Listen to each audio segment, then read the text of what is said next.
I'm sitting here wondering when and how they're going to incorporate the plasma fires into this new ET disclosure agenda that's well underway. A lot of people are talking about how it's obvious that they're introducing this narrative from all angles. I saw David Nino Rodriguez talk about it, Hush Puppy talk about it, and everyone's talking about it, how they can see that this is the new narrative. And I'm curious when and how they're going to point to the plasma fires and blame it on them. Because one guy made a statement, and I think it's true, much of what's happening right now is part of a natural cycle, pole reversal. And the powers that be here on Earth can't do anything about it other than sit back and watch and observe and say it was their own tech, their own technology, whenever someone notices something. That's why the Department of Defense came out and said, yeah, these directed energy weapons are capable of producing long-range fires, and they've been produced in Russia and China. So the U.S. blames Russia and China. Russia and China say that it's the U.S. doing it. Meanwhile, they all know what's really going on. And they don't want you to know that it is a natural phenomenon that is out of their control, or they will lose their power and authority. That's why, just like old man Thane, oh, I did that, yeah, I did that. That's a bit of a different version of it. But essentially, that's what's happening. I asked a long time ago, why don't they use the plasma fires as a problem reaction solution in their standard procedure, which is never let a good crisis go to waste. That's a quote by Eric Holder, Attorney General for Barack Obama. But it's been part of their modus operandi for a long time. So much so that they are the ones that create the crises in order to leverage them to push forward their agenda. And that's where I'm going to talk about emotional mind control. But before I get to those two subjects, emotional mind control and using the plasma fires, don't tell me. Oh, okay. Thought I saw another one. It's just a truck driving along a dirt road throwing up a cloud of dust. So I just want to touch on that can of worms that I opened with that last plasma fire that I filmed live. Oh, by the way, snow still all over here in Montana. You can see it on the mountaintops there. But it's also still sitting on the side of the road in little pockets here and there where it hasn't melted yet. So that wood back near Missoula, Montana, I've already gone south down I-15, there's still snow. That wood that was on plasma fire back there is still moist. It's not dried out yet, which makes it more flammable. And the fact that it's burning the way it is, even though it's moist, is just more proof that I don't need any more of. And I know there's a lot of people that watch this channel, they don't need any more proof either. That's why you scroll down my page and you'll see that the plasma fire views will get 25 views for a plasma fire video, and on either side of it is me talking for 30 minutes, and that'll get a couple hundred views. And it's been like that for quite a while now. So that means for quite a while now, most of my subscribers don't want to see any more plasma fire. They know they don't need to see anymore. So this is going to move on to a new phase. Anyone else who wants to take the ball? Here's what I meant. You see the snow right there on the side of the road? Where's the camera lens? On that side. You see the snow right here on the side of the road near that fence line? We're already, and over there on the mountainside, little pockets of snow here and there. And over there on the mountain. So, my point about the snow is that that plasma fire that I just filmed was wet wood.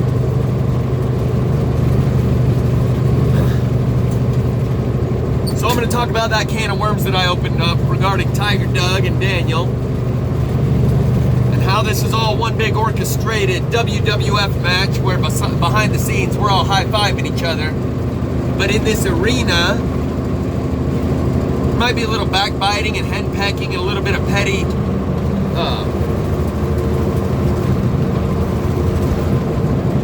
stuff going on, but it was all necessary. Without Doug, Daniel wouldn't have done what he did. So thank you, Doug, because that was required as part of this orchestrated sequence of events that led up to Daniel following his conscience, overriding that emotional mind control that had been programmed in by the Bible, which was overriding his conscience up until I filmed that live plasma fire. That's when he said, okay, that's it. As soon as that went up, within like 10 minutes, he shared it with his people because he didn't want it to be on his conscience that he had withheld that from them. Up until that point, he had. And I had even mentioned him in a previous video when I was talking about these people who stood by and watched for the last couple of years and did nothing, didn't even relay what I'm showing them to their audience. So I mentioned Daniel in passing along with Doug, and at the time I hadn't even mentioned anyway. So the sequence of events that led to Daniel deciding to go with his conscience rather than his pre-programmed emotional mind control from the Bible required 2 years of Doug sitting by doing nothing. And then when I lashed out at all those people who fit the description, Doug stepped up and volunteered and said, I feel like you're talking about me. How dare you? So Doug and I went back and forth, and Daniel saw how my silver tongue cut right to the quick of the core of his being. Talking about your wife can see the difference between what you just did and what the truth is.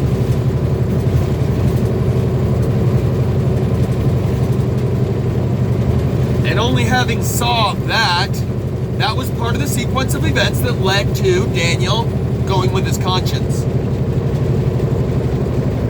But it wasn't all me, and it wasn't all Doug. Because the plasma fire that started right in front of me on that first live plasma fire was part of the orchestrated sequence of events. So there's this story called Little Soul in the Sun, where a soul wants to... Oh, by the way, it's the little soul in the sun is the name of this story. The sun, you know, the portal through which no one gets to the Father except through the Son. The same sun symbolism is on the new Disney movie called Soul. And I believe it's even spelled S-O-L, as in the Spanish word for the sun. And on that movie, it has an icon imagery of the sun. Seeing how it's all tying together here? So there's this story called The Little Soul in the Sun, which, by the way, the seraphim, some people believe they are associated with the sun. Their fire is bright, burning like the sun. There's some correlation there. Anyway, a little soul says, God, I want to learn about forgiveness. This sounds like some good stuff. And God says, well, there's no one around here that's done anything that that you can practice forgiving them for, and there never will be. You're going to have to go to Earth if you want to experience anything that'll teach you about forgiveness. He says, okay. God says, but you got to get another soul to go with you in order to agree to this soul contract. And that's what I mean by up in heaven, me, Doug, and Daniel are all high-fiving each other because contracts are being fulfilled in a major way. And so the little son says, okay, I got to pick someone to go with me that will agree to violate me in such a way that I will have the opportunity to forgive. Okay, let's do this. And he goes around and he asks someone, and someone volunteers, say, okay, I'll go with you. We'll do this.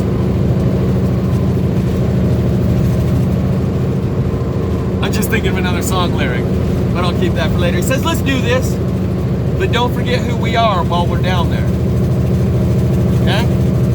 That's the moral of the story. Don't forget who we are while we're down there. We're just down there to have these experiences.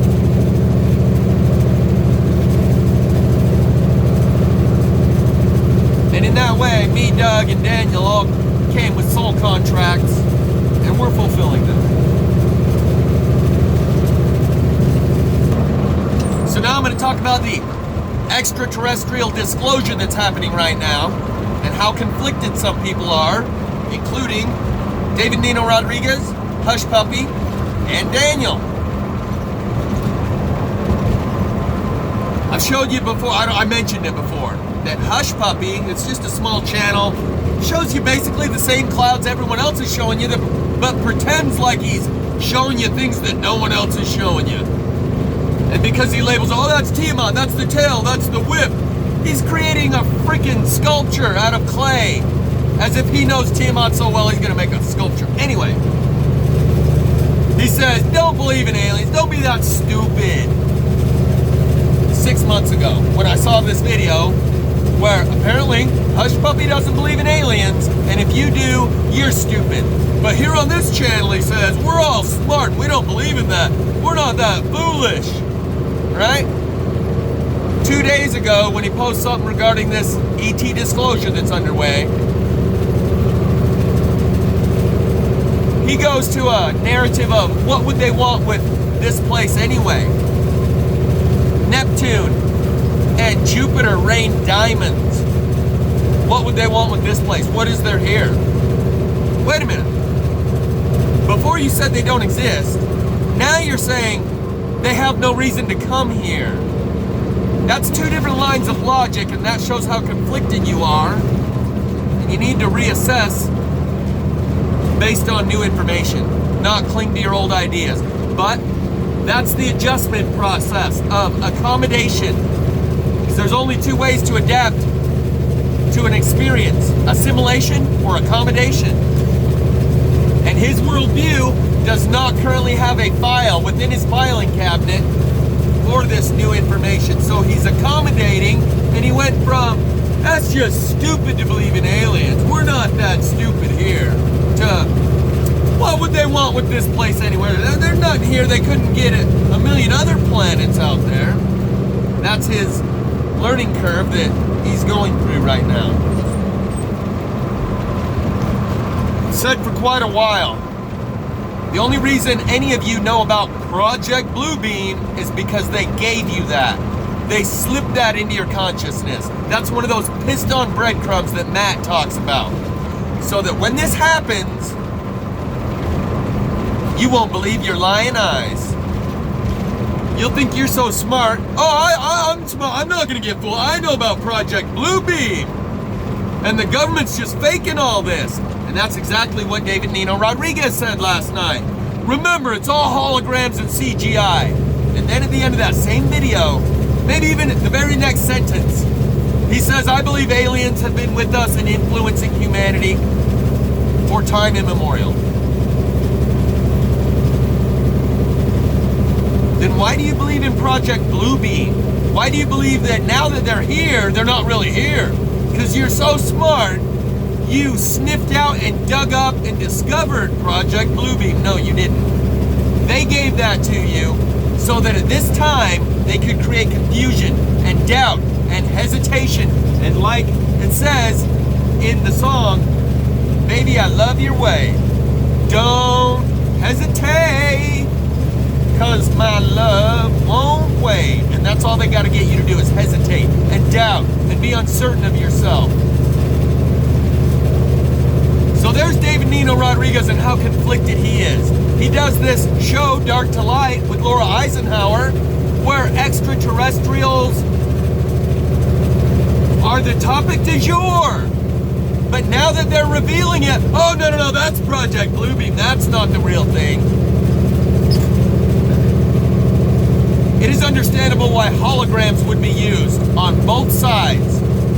The Galactic Federation wants to free us from the conceptual island prison we've been trapped on, introduce us to a new piece of our reality, and show us who we really are. And those who have us enslaved in this conceptual island prison want to hang on to their power and authority. And it is said that Laura Eisenhower's great-grandpa, President Eisenhower, made a deal with them. And that deal has just about expired. And that deal was to slowly tell your people about the truth. Let my people go. 50 years later, it still hasn't happened, and now the people that are in positions of power and authority say, we didn't make that deal, you gotta give us another 50 years. Sorry, ain't happening. That's why the incremental escalation and uptick of sightings, the only reason they don't just overthrow the current power structure here is for us, so that we will be able to acclimate to the truth. In order to do that, you gotta let your old ideas go. The process of learning is discarding old ideas with new that are more applicable, more useful, closer to the truth. Just a real quick backtrack side note on Tiger Doug, when I said your wife knows the difference between the truth and that presentation that you made, and how my silver tongue cut right to the core of the quick of his inner being, and the fiber of his content of his character is now in question. Even if his wife says, oh no, Doug, everything you did was great, that guy's just a big mouth, egotistical jerk, Doug still thinks, I wonder if she's just saying that to soothe my ego, and if she really sees me in a different light now. And he's looking inward. And that's what we all need to do. Should have done a long time ago. So when I say hand this off to Doug and Daniel and they can make a separate site to disclose this understanding about the plasma fire, it's too late in the game for that. I've been doing this 2 years. We don't have another 2 years. So as far as this disclosure, Daniel's made a video showing us how we've been programmed to believe in aliens.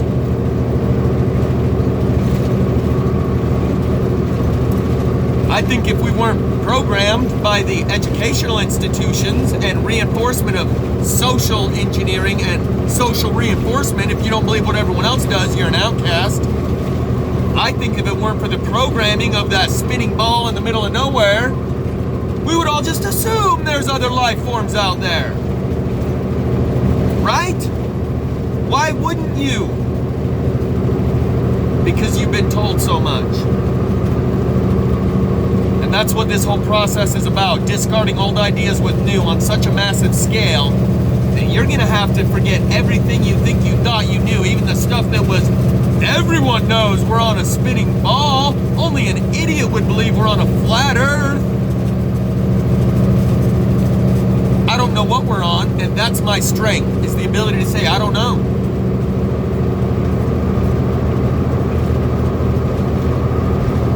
I think I see another one out there. Hopefully it's just a dust devil.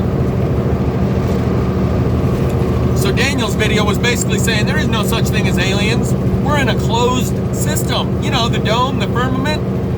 The two ideas are not mutually exclusive.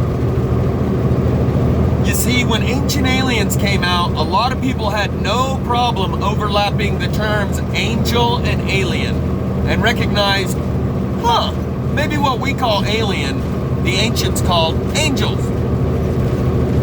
A lot of people were real easy to make that comparison and correlation until it becomes real and it's no longer a intellectual exercise, but a practical rubber meets the road, real world decision you have to make based on what you believe. And people who don't know what they believe don't know what they're gonna do. Those of us who do know, you don't have to worry. You got your list of non-negotiables and you let the experiences come your way and trust in the process of life as it unfolds. Once you know that there is a higher power that interacts with people. The only way you can know that is through experience. To have personal interaction with that higher power, the only way to do that is to go within.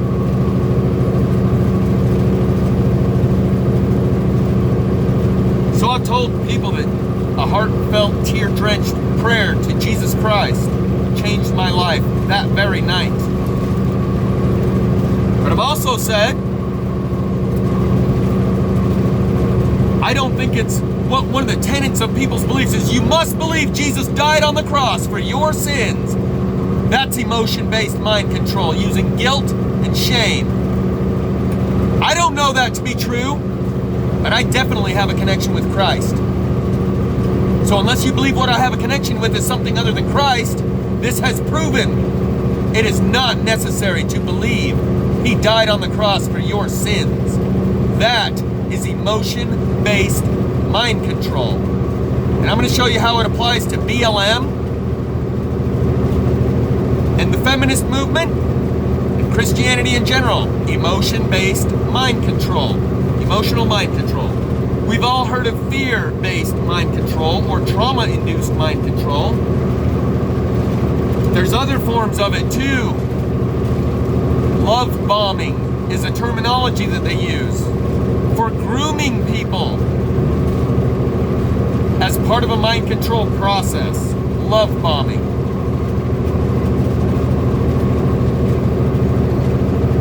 So the emotional mind control, and the more I think about it, the closer I am to saying that all mind control is emotional mind control.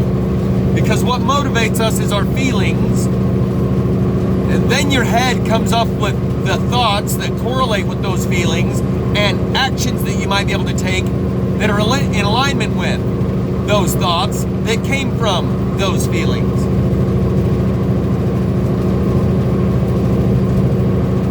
So they pre-program the person who is being mind controlled with feelings about a certain subject. And then, during their life, whenever something comes up to trigger, like a word or an experience,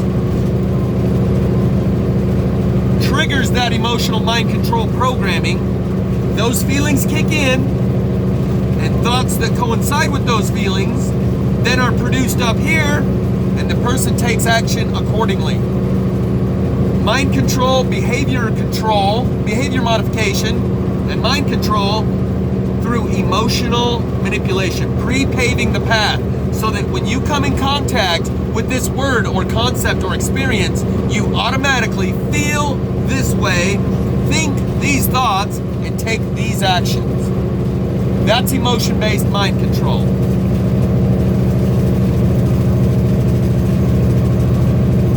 Some of those triggers, just like MK Ultra has a trigger word, right?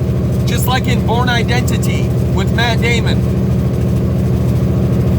When that trigger word is spoken, he switches into a different alter of his mind that he is completely detached from during the rest of his day. Suddenly, he's a trained CIA assassin type. And then he goes back to his day job and forgets that he was a CIA trained assassin while he's at the office doing the 9 to 5 until they need him to do another job. They trigger the mind control, allow him to re-access those files. And we all know about MK Ultra programming, the different alters, how it fractures the mind. In emotion-based mind control, the programmer's manual is the Bible. That's just one of many. And they condition you with feelings about certain subjects. In order that when the time comes and you have this experience, you're already pre-programmed as to how you feel. And that's why being able to escape the emotion-based mind control requires you to go inward. Get upstream, and you can program your own mind. But to get upstream, you have to get in contact with your feelings and be able to reassess, reevaluate, let go of all those preconceived ideas. I want to take the preconceived out from underneath your feet. We can shake it off and instead we'll plant some seeds. It's a line from the Jack Johnson song. All at once, the world can overwhelm me. There's almost nothing that you could tell me that could ease my mind. Around that sun, some say, is going to be the new hell. Some say, it's still too early to tell. Some say, it really ain't no myth at all. Keep asking ourselves, are we really strong enough? There's so many things that we got to proud of. So many people have a feeling of pride based around their emotional mind control.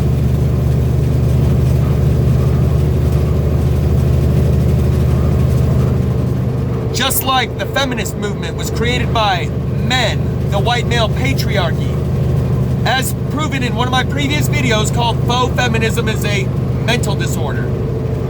Adam Weishaupt, founding member of the Bavarian Illuminati, in his papers, in his own writings, said that there is no way to influence men more so than by way of the women. So we should get our way into the women's good graces by giving them hints of emancipation and appealing to their own vanity.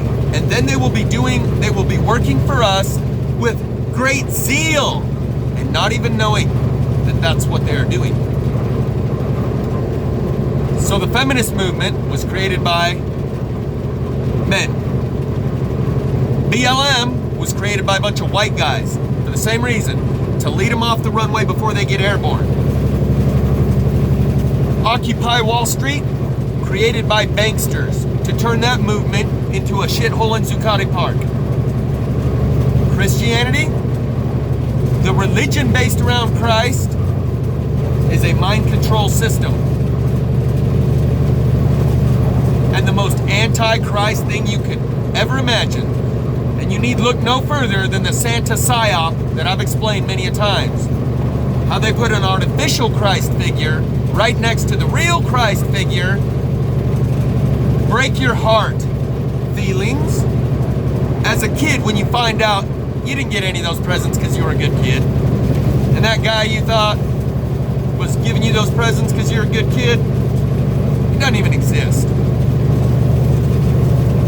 We celebrate this false Christ figure on the same day as the real Christ.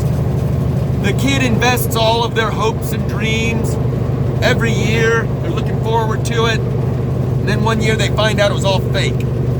Leaving them with a feeling that will give them thoughts that will make sure they never find the real Christ. So just like people can see BLM is a faux, fake movement by people who don't care anything about black lives. Likewise with feminism. Likewise with the anti-capitalist, anti-fascista, anti-capitalista. That's made by fascists and capitalists. We can see Antifa is the most fascist thing you've ever seen. So that's Occupy Wall Street, Antifa, BLM, and the feminist movement do exactly the opposite of what they propose to do on the surface. Add to that Christianity. And so many people are so attached to that mind control and emotionally invested in it and are unable to, I can't scream over the whistling window, unable to detach from those emotions that will lead them to abandon their own logic and reason, thinking, logic before authority, and abandon their own conscience and go with their pre-programmed emotional mind control. But it's nice to see that Daniel was able to break free of that and do what he knew was right, because it's that inner knowing of right and wrong that we call the light of Christ. That is real. You have it within you.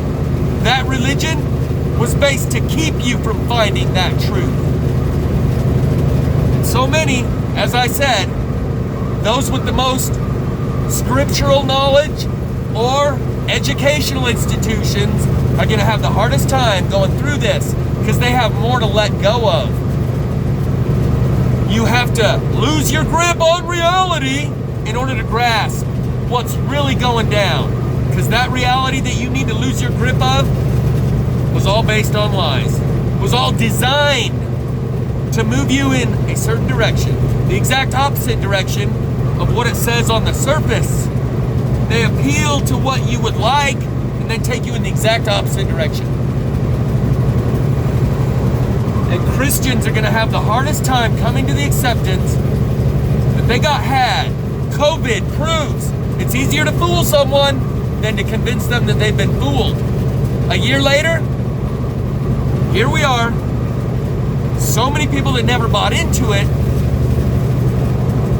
You don't have to convince them that everyone got fooled. They know. But those who did buy into it are having real trouble letting go of it because you keep investing in something that you've already invested in. It's time to cut your losses. Or the alternative is to stick with the beam in the moat that has a guy with a 4x4 sticking out of his face. Murals and paintings and sculptures show a guy with a 4x4 post sticking out of his face. It becomes real obvious when you think about it for yourself and use that light from within to know truth, that the beam and the moat said remove the beam from your own eye, and only then will you be able to remove the moat from your brother's. Once you see they're talking about pupil shape, it becomes glaringly obvious. So obvious, the question then becomes, how did I not see it before? And now that it's so obvious, the next question is, why would anyone hang on to the previous idea about a guy with a 4x4 sticking out of his face? Now that you know that parable was about pupil shape. The only reason is because you abandon your conscience and you're tied into the emotional mind control, and it hurts to set you free, but you'll never follow me. The light of Christ is burning within you. The truth. So many people are conflicted. Do I go with what I think and believe, or preconceived ideas that were given to me, prepackaged and delivered cosmology? Those pimps that charged a finder's fee for Christ are going down. And anyone who paid a finder's fee for Christ are the Johns, and Christ is no whore. The song by David Gray, Say Hello, Wave Goodbye, is God singing to those churches. I'm gonna go find someone who's not a runaround. Take your hands off me, you don't own me. I never knew you, you never knew me. Say hello and wave goodbye. Look at my face for the last time. That song by David Gray, Say Hello, Wave Goodbye, is being sang from God to the imposters who claimed ownership over the access to God, charged you a finder's fee. And anyone who thought they could just, oh, okay, I'll just pay the finder's fee, purchase a prepackaged cosmology. You're not as bad as the pimps who tried to sell that prepackaged cosmology and charge a finder's fee and whore out Christ. The John isn't as bad as the pimp, but neither of them are innocent. Time to take the reins, be the author of your own authority. Or follow the 4x4 sticking out of your face people, the same people who still run that Catholic pedophile priest organization. And the rest of the world accepted it. It's now socially accepted. None of the other churches, as soon as you show me Christians against Christmas, because they can see the obviousness that that ritual prevents so many people from ever finding Christ, and it takes no spiritual or even psychological degree and understanding to do that math. 2 plus 2. 2 Christ figures minus 1 is a fake one. Oh, but you're still supposed to believe in the other one. No. They did that to undermine your ability to ever discover that truth by shattering your hopes and dreams. And you'll never again believe that there's a guy in the sky who knows when you're waking and knows when you're asleep and wants you to be good for goodness sake. So instead, we all went about our lives as if nothing matters. There is no afterlife. There is no premortal existence. We're on a spinning ball in the middle of nowhere. Even those people that went to church once a week, God wants someone with a greater commitment than 45 minutes a week. God wants someone who treasures the free will that He gave us and doesn't trade it away for security within some group That's why individuals find God, not groups. And so to wrap this up, It's Gonna Be Okay by Robin Schulz. When every star falls from the sky and every last heart in the world breaks, it's gonna be okay. When every ship is going down, I don't fear nothing when I hear you say,